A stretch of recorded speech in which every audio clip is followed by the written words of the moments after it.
qual é a única pessoa que pode te impedir de viver perto de Deus e de conquistar tudo aquilo que Ele quer para sua vida? Gente, é você mesmo ou mesma. Não é aquela pessoa que faz questão de ser uma pedra no seu sapato.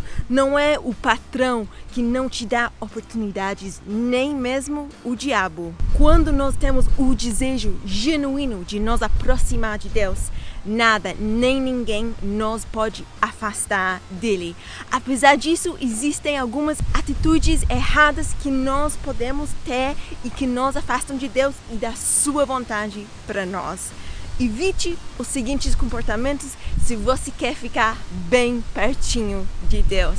Vamos para a nossa contagem. Preguiça! Deus é um Deus de ação e é por isso que Ele se alegra quando vê que damos passos de fé e estamos prontos a agir. A Bíblia fala claramente contra a preguiça e o mal que ele pode causar nas nossas vidas. A preguiça não prejudica apenas o nosso desenvolvimento pessoal e financeiro, mas pode ser fatal para a nossa vida espiritual. Por exemplo, a preguiça pode nos impedir de orar e de ler a Bíblia, e isso vai nos deixar muito frios espiritualmente, ou seja, mais distantes de Deus. Faça um esforço, estabeleça um plano e separe um tempo para orar e ler a palavra de Deus. Não é sábio querer começar orando e lendo a Bíblia durante 2 horas, mas comece com 10 minutos e vai aumentando pouco a pouco. Com o passar do tempo, Deus vai trabalhar na sua vida e você vai sentir mais forte e mais perto dele. Fofoca. A fofoca é falar sobre aspectos da vida de uma ou mais pessoas sem o consentimento deles. Pode ser revelar segredos de alguém ou até mesmo inventar histórias sobre a vida de outras pessoas. E essa atitude normalmente causa discórdia e desunião entre as pessoas, e é por isso que é um pecado diante de Deus. Por esse motivo, a Bíblia nos adverte a não fofocar e também a evitar pessoas fofoqueiras aqui. Mesmo que uma pessoa esteja cometendo um erro, falar sobre isso nas costas com outras pessoas não vai ajudá-la nessa situação. Deus conhece a intenção do nosso coração e se queremos realmente ajudar, podemos falar diretamente com a pessoa ou então simplesmente orar por ela. Se as nossas palavras não servem para edificar, é melhor não falar nada.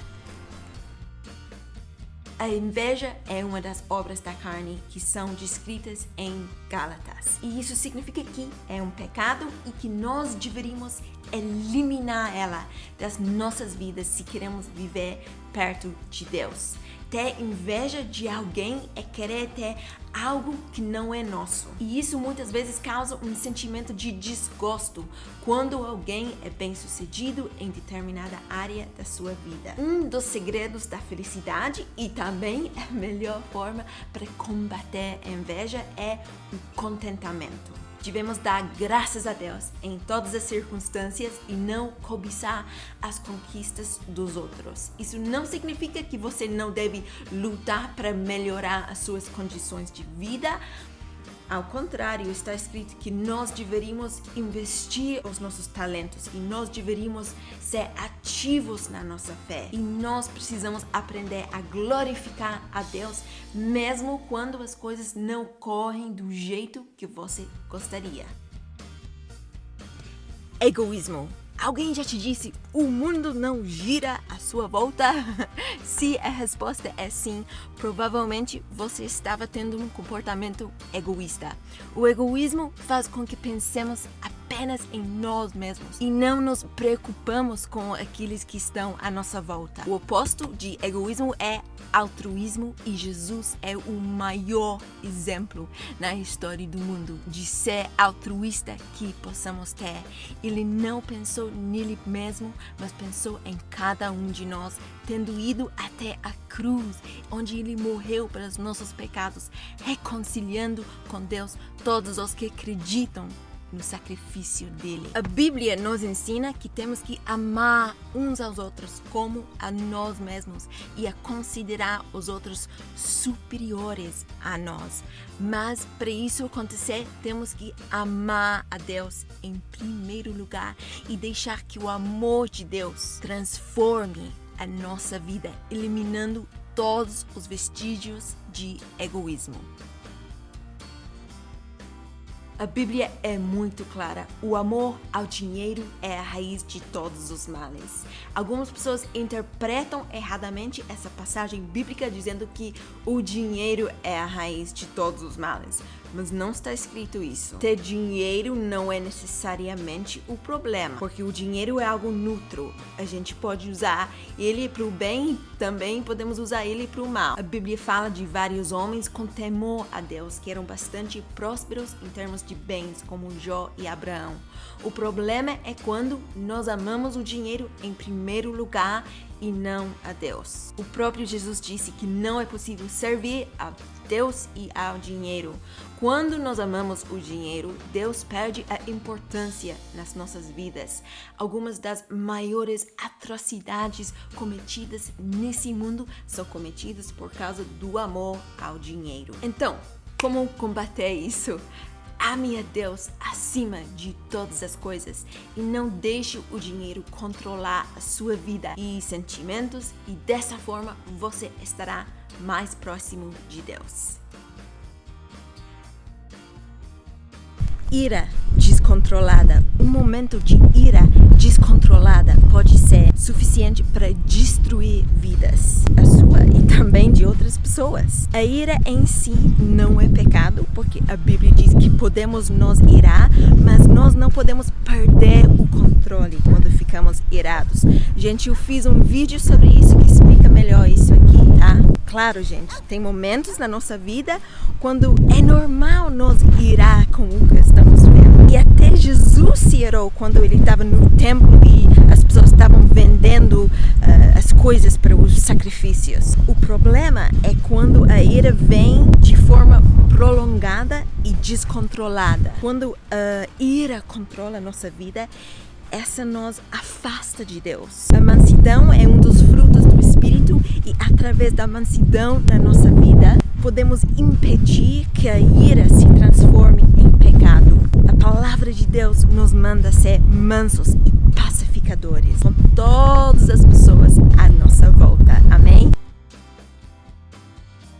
Nosso corpo é o templo do Espírito Santo e quando nós praticamos algum tipo de imoralidade sexual, estamos pecando contra o nosso próprio corpo, que é a moradia do Espírito Santo, profanando a moradia dele e causando uma separação entre nós e Deus. A imoralidade sexual consiste em pecados sexuais. Gente, eu fiz um vídeo que explica muito melhor o que significa a imoralidade sexual aqui. O sexo, claro, gente, não é uma coisa má, é uma coisa criada por Deus para ser vivida entre duas pessoas dentro do casamento. Por Deus ser o criador do sexo, ele também determina a maneira correta de ser praticada. E qualquer atividade sexual fora do casamento é pecado sexual. E nós precisamos viver cheios do Espírito Santo, porque é Ele que nos concede o domínio próprio para conseguir resistir às tentações da imoralidade sexual e também fugir delas. Idolatria. Muitas pessoas não entendem o conceito de idolatria, dizendo que a idolatria é apenas o ato de adorar alguma imagem ou outro Deus. Mas a verdade é que a idolatria pode ser algo bem mais sutil e por isso mais perigoso. Idolatria é colocar alguma coisa ou alguma pessoa no lugar de Deus. Um ídolo não é necessariamente uma estátua, pode ser seu dad, sua mãe, marido, esposa, filho, filha, pastor, etc. Qualquer pessoa que assume a importância que só Deus merece está originando idolatria na nossa vida. Podemos não nos curvar fisicamente perante outros deuses ou estátuas, mas muitas vezes colocamos a nossa esperança e a nossa confiança em coisas que não são Deus, como por exemplo a estabilidade financeira ou mesmo a família. Deus não divide a glória dele com ninguém. Por isso, coloque Deus sempre em primeiro lugar na sua vida e ele acrescentará todo o resto que você precisar. Depois de refletir sobre esses defeitos, será que há algum que faz parte da sua vida? Ore e peça a Deus para sondar seu coração, pois Ele te conhece e quer estar bem mais perto de você. Se você se identificou com alguns desses defeitos, peça perdão para Deus e volte para o Pai, porque Ele está de braços abertos para te receber. Amém? Deus te abençoe. Um beijinho. Tchauzinho.